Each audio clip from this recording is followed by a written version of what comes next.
This is a Reconstructionist radio production. For more audiobooks and other content, please visit reconstructionistradio.com. Book title, Church Shift. Author, Sunday Adelijah. Published by Charisma House. Copyright 2008. Narrated by Jason Garwood. Chapter 5. Hard work leads to success. Success in God's kingdom does not come just by finding your promised land, educating yourself, and becoming kingdom-minded. It comes by putting those principles into practice with great effort and diligence. One of the most neglected ingredients in many Christians' lives is plain hard work. There is no shortcut around it. I am convinced that hard work is the missing element in many people's lives, and that many spheres of society today are suffering at the hands of the devil because righteous people have not learned to work hard. Hard work can create an unlikely ambassador. Hard work is the wealth of the poor man.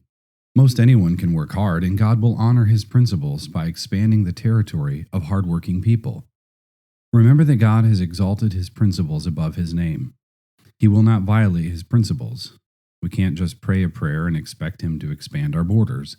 We can't just find our promised land and say, "Here I am, God, bless me." He has given us strength to conquer that land ourselves through hard work.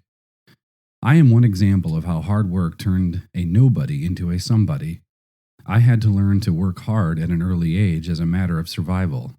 To this day, I believe I am perhaps the most unlikely person to help lead a nationwide revolution in a former Soviet republic.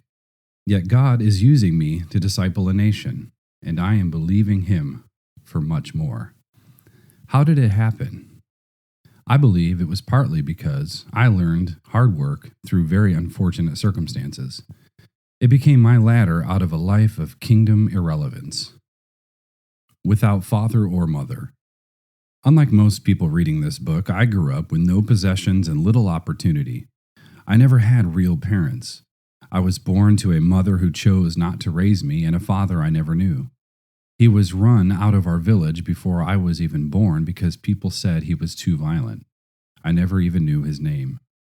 I grew up among 40 small huts in the Nigerian village of Idomila, Ijebu-Ode, Ogun State. My grandmother raised me, and I grew up believing she was my mother. My biological mother visited occasionally with her new husband and children, but I thought she was my aunt. I took the last name of my mother's family, Adelijah. The Adelijahs were a family of kings. My grandfather had been the king of our village, and 2 of my older uncles and 1 aunt served in powerful positions in Nigeria. My uncle was a leading figure in the Nigerian Institute of Foreign Affairs. My other uncle was secretary to the Minister of Economics. My aunt was a business tycoon, one of the richest women in the country. My family was Presbyterian, but we did not really know God. While I was growing up, my 2 uncles and aunt gave our family financial stability and enhanced our reputation among the people.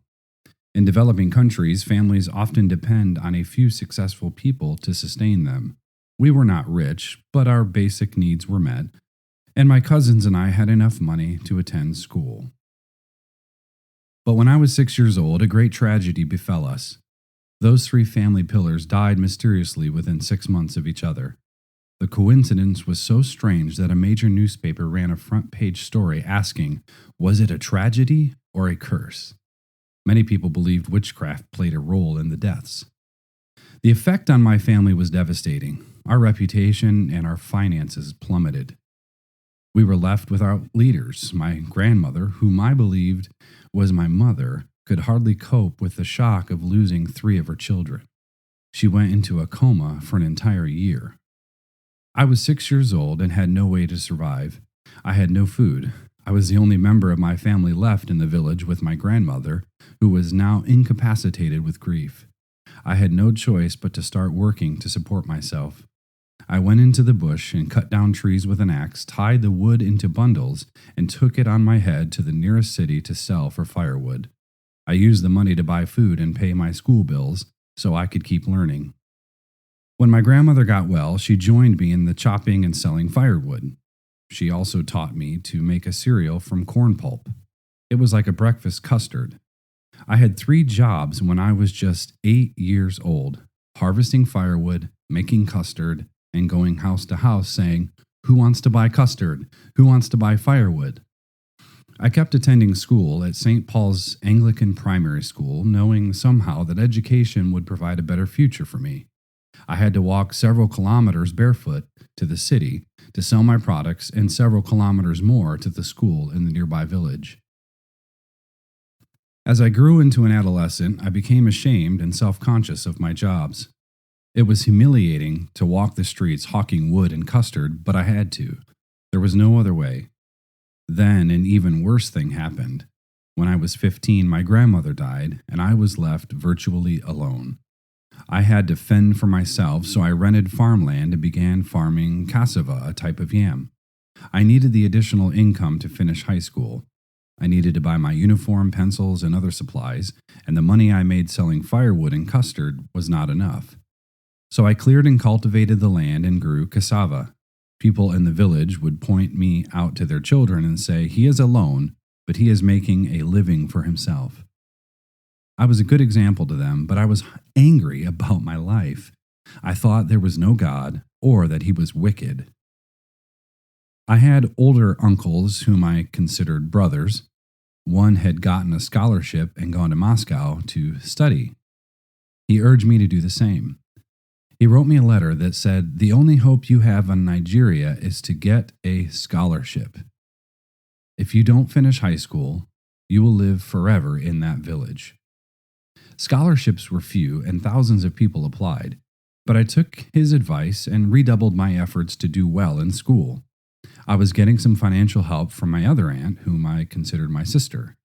She had boyfriends that gave her access to money she shared with her brothers and me.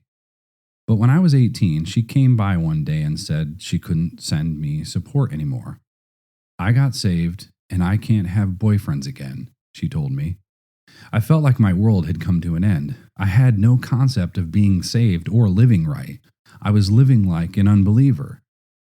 I went to church, but also to discos. Now, my one extra source of money was cut off. I managed to finish high school. I was not the top student, but I was good enough to have a shot at a scholarship.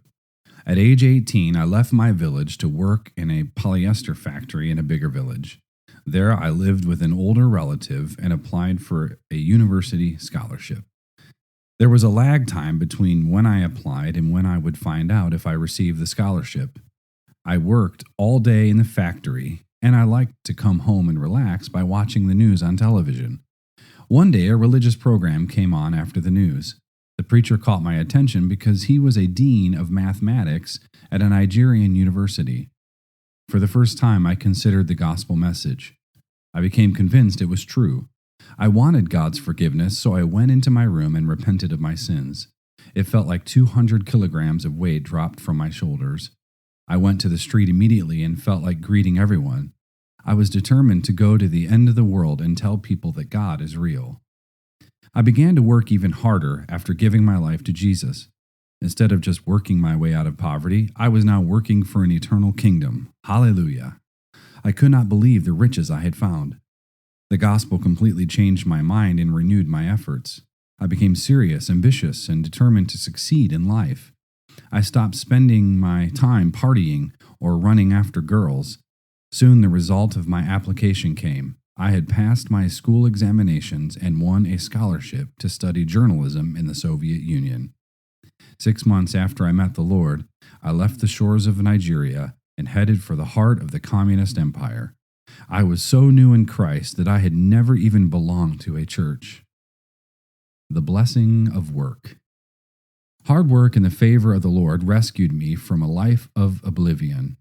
But many believers have wrong ideas about work. They think it's a curse, an obligation, a means of supporting themselves, or a means of getting rich. Even worse, some see work as entirely separate from their kingdom life. They think that working for God and advancing their own career are two different things. But God has established work as a blessing for mankind and for his kingdom. Work was part of Adam's calling before the fall. His job was to subdue the earth, tend the garden, and manage the animals. For us, hard work is a key to subduing our own promised lands. God himself works, and so did Jesus. Quote, "But Jesus answered them, 'My Father has been working until now, and I have been working.'" End quote. John chapter 5, verse 17. Jesus worked and works still, because work was established by his Father as something good for humanity. During his earthly life, Jesus worked as a carpenter and as a preacher. He fully devoted himself to the ministry and showed a strong work ethic. Anyone who does not work disgraces himself and steals from the wealth of those who do labor. Quote, "He who is slothful in his work is a brother to him who is a great destroyer." End quote. Proverbs 18, verse 9. If a man does not work, he gives nothing of value to the world. He is a thief. He is useless to God. We are made to bless each other through our labor. Work is good. You will not fulfill your potential in God's kingdom without hard work. Failure in life never means a person lacks gifts, but it may mean he failed to put the gifts to work. God gives everyone a chance to become successful. The resources you need to impose the kingdom on your sphere of influence are inside of you. Each person will give an account before God of how he used these talents and how much of his potential he fulfilled. Some people don't work because they can't find a job that will pay them what they want. Some don't want to get a job for which they are overqualified. But God will not give you something big if he doesn't see your faithfulness in small things.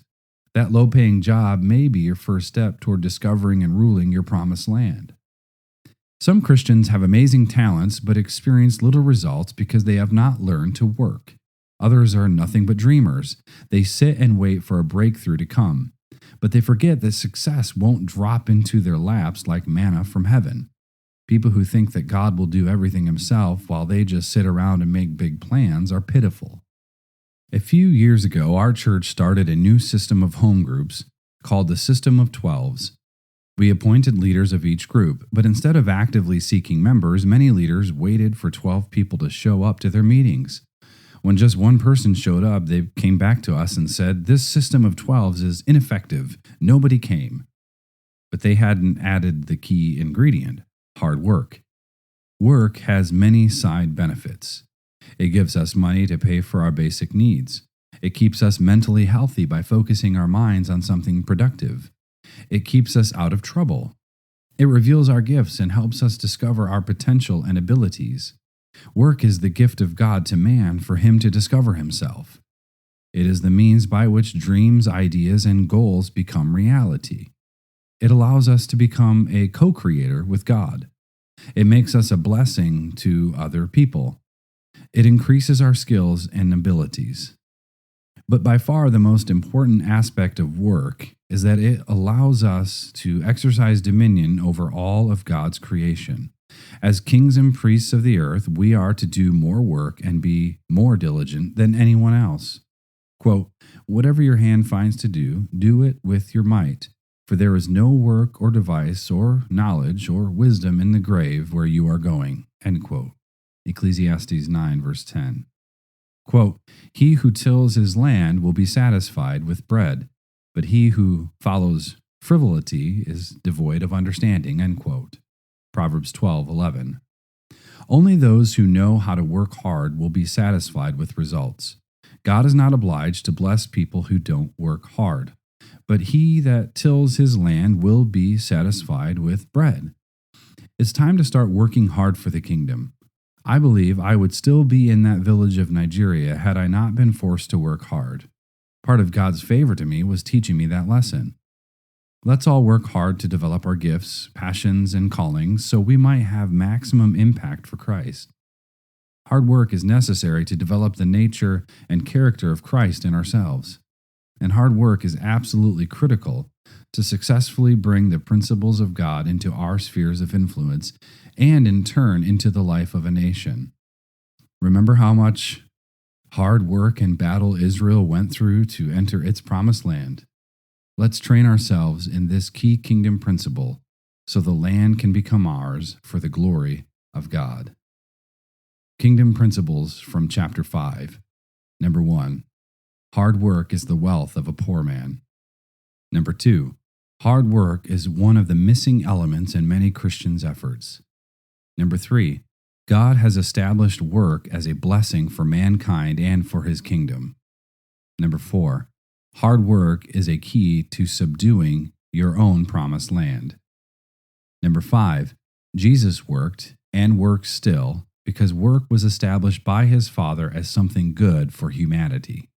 Number 6, by far the most important aspect of work is that it allows us to exercise dominion over all of God's creation.